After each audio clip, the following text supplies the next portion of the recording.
All right, Nicold, Johnson's Jan, great to be with you. We've been watching some of the really heart-wrenching video here this morning about the transfer of 4 bodies. Presumably, we think the Bibas family, the mother and 2 sons, and an 83-year-old man, Oded Lifshitz. Talk about your reaction to watching the video and what happened today. Yeah, well, it's so different from all the other hostage releases that we've had so far. You know, every time in the ceasefire, we've had about 5 or 6 rounds now, and the first few were marked with abject euphoria. I mean, the whole nation of Israel, like if you just watch the news and watch the news cycle for the week from Saturday to Saturday, because usually the releases take place on a Saturday morning, there's just euphoria. Everybody's rejoicing over the ones who are released, and you see them meet their families and just the joy, you know, that. But today was entirely different. First of all, because they were expecting coffins instead of live hostages, the Israeli media decided not to broadcast the images that are streamed from Gaza. In the past, we've all watched, you know, even on the Israeli news, that the images were coming from Al Jazeera and other Arabic media that's based in Gaza. And so you could see what was happening. And every time Hamas has a spectacle, they have a stage, they have a new banner, a new message, whether to Netanyahu or to Trump. But this time, Israeli media chose to respect the privacy of the hostages that we presume are coming back today. So the atmosphere was very different. It's also raining today, so it just feels like, you know, it just goes with the general mood here. Yeah. And what was the message that Hamas was trying to communicate? Yeah, it's amazing because every time there was a hostage release, they had a stage, and even sometimes 2 stages during the same one day in different cities, and they have different banners. And the last one was really interesting. They had the Temple Mount, or the Dome of the Rock, with the Palestinian flag, and it would look like the silhouette of Sinwar, the Palestinian leader who was killed during this war. And it said, "No migration except to Jerusalem." And I think that was a direct message to President Trump, to his statements that Gaza should be emptied and rebuilt. And so they're saying, like, we're not going to Egypt or Jordan. We're staying, you know, instead we're going to go to Jerusalem. So, which is what the whole point of Al-Aqsa flood, the operation that started on October 7th, was to take over Jerusalem. The Al-Aqsa Mosque being on the Temple Mount. Yes. So it's like, no, that's still our goal.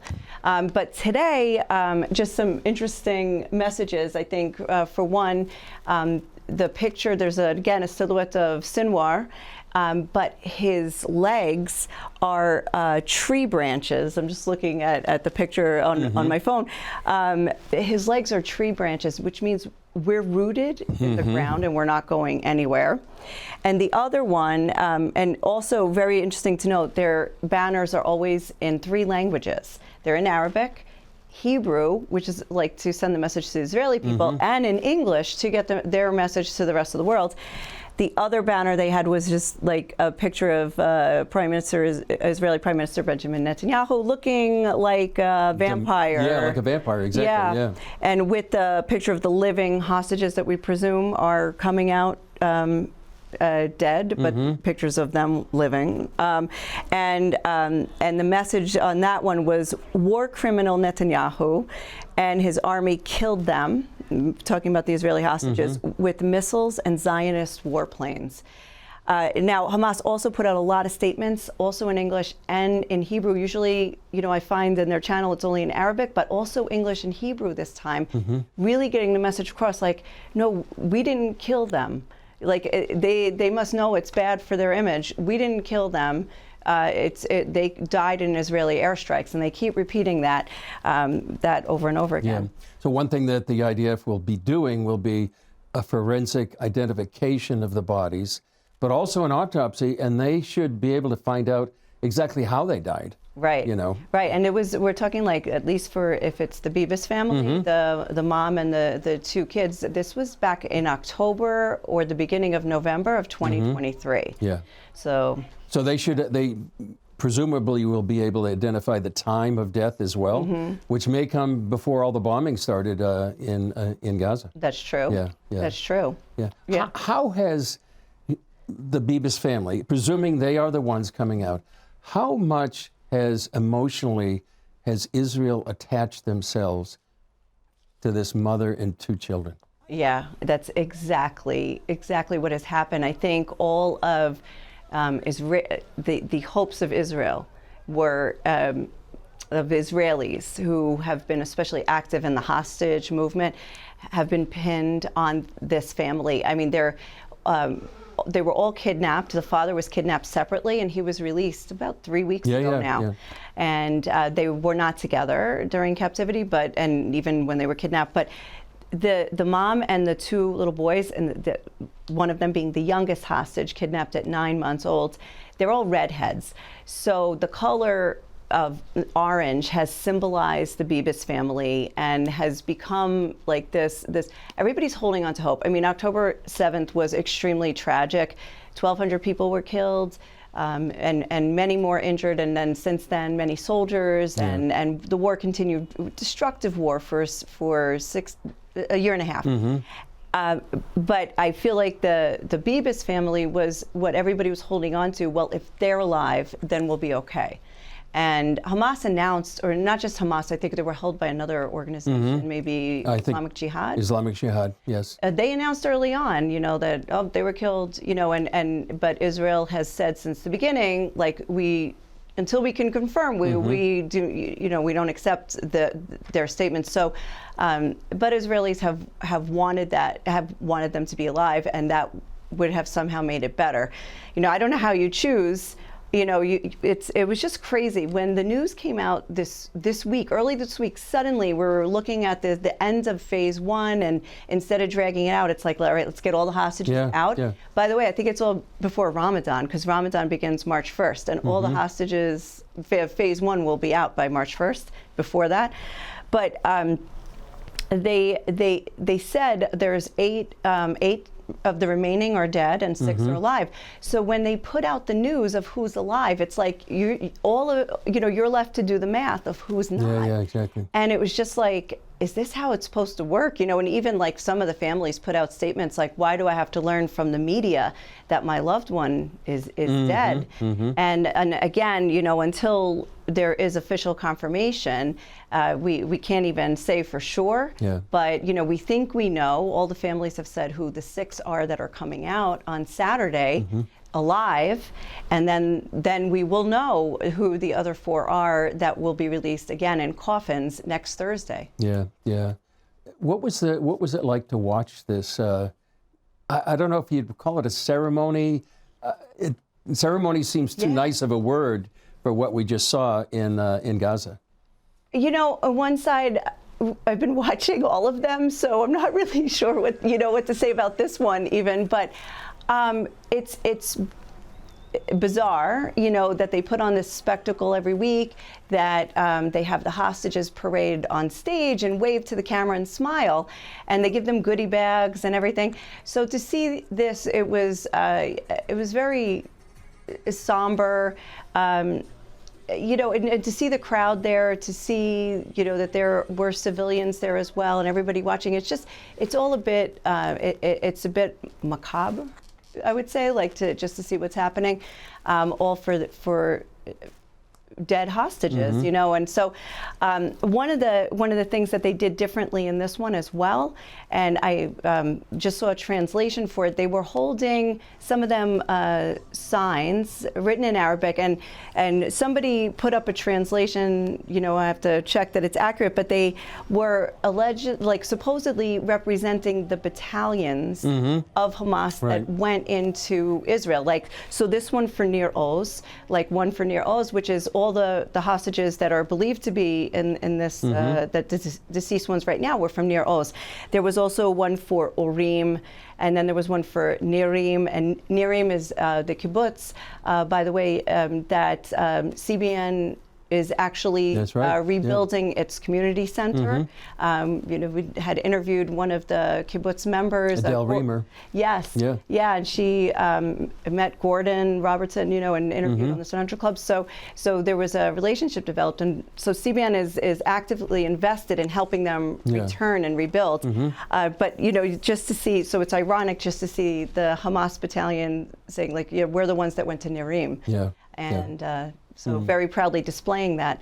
So it's all a bit like, I don't know how to take it, watching it. It's a bit like, it's not normal, but at the same time, like how many people are taking that as normal. What's next? What happens now? So we've got, thankfully, 6 hostages who are alive, according to all official reports that are coming out on Saturday. And that list includes 2 men who have been in Gaza for 10 years, both with special needs or mental illness that had on their own individually, not at the same time and not together, got into Gaza on their own and then were held captive.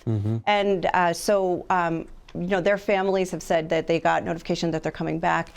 After 10 years, I don't know what their condition is going to be, especially since they went in already with special needs. And then for 4 others, then we will see another 4 bodies handed over a week from now. And then after that, they're already starting to negotiate phase 2. And phase 2 of the ceasefire is much more difficult. There's 59 Israeli hostages remaining. I think originally, before this all started, 6,000, there's an estimated 6,000 Palestinian prisoners in Israeli jails. And every time there is a hostage release of Israeli hostages, Israel releases Palestinian prisoners. And so I think we're up to 1,000 now. And we'll see what the price will be for phase 2, because it depends who's left. Yeah, it's very... I know phase 2 is very difficult because Hamas wants the end of the war. Israel wants all the hostages, and how Hamas releases them all without getting a guarantee that the war is going to end remains to be seen. Exactly. You're also part of CBN Israel. Tell us what CBN Israel is doing now since October 7th and what you're doing now. So since, thank you for asking. I mean, since October 7th, it's been, I started after October 7th, and I can say that we've been directly involved in a lot of what's happening with the hostages, with the kibbutzim, with victims of terror, and also in the north, like not just in the south, but also in the north, the evacuees. And I think the most important thing in looking forward right now is that CBN, in conjunction with Regent University, is building a trauma center. It's called, in Hebrew, the translation directly is a resilience center. And it's going to be a place where we work with psychologists, psychiatrists, counselors in trauma care, in coaching, for all different fields. And we'll be able to help the nation pick up the slack where, the systems are overwhelmed right now for people who need help. And so we're hoping to fill that gap and to be able to help the people who aren't in the direct circle. For instance, the hostages, families, the direct parents or children will get counseling, but the siblings don't, and the aunts and uncles and the cousins and the ones who were fighting, who couldn't work for a year and a half because they were out protesting and trying to raise awareness, or they're just maybe mentally not capable of working, they don't get, they're not eligible for care. But we're hoping to be able to reach them and to help them and to just join everybody who is trying to fill this need.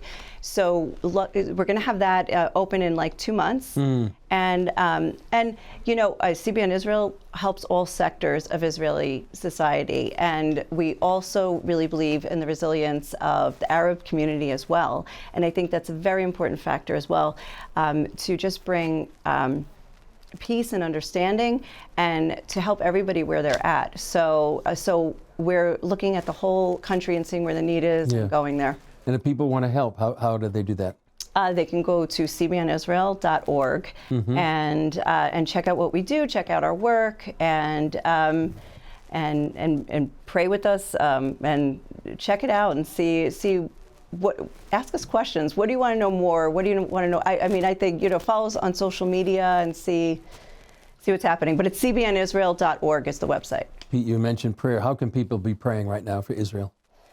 I think Israel needs a lot of wisdom. I think there's also a lot of division. I think not all Israelis are enamored with the current government or with the decisions, even during this war. Yeah. There's a big divide. There's a divide between religious and secular. There's a divide between left and right. And so I think the biggest prayers would be that they would be able to overcome the divisions with wisdom and to really reach understanding. Yeah. You want to lead us in prayer? Okay, sure. Yeah. Okay. Father, we just want to thank you for your presence here, Father, for your eyes are everywhere, and your eyes are here right now on the broken and the hurting. Today is a day of broken hearts and broken people, and I say that about the Israelis and the Palestinians. And so, Father, I just pray that your love, that you would manifest your love to all people who are broken right now, that they would turn their faces to you and seek you for their comfort and for all of their needs and answers.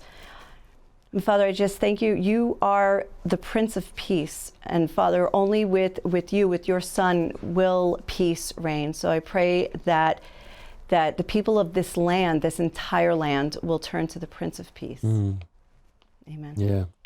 Amen. Okay. Nicold, John, Sinyan, great to be with you. Thank you, Chris. Thank you so much.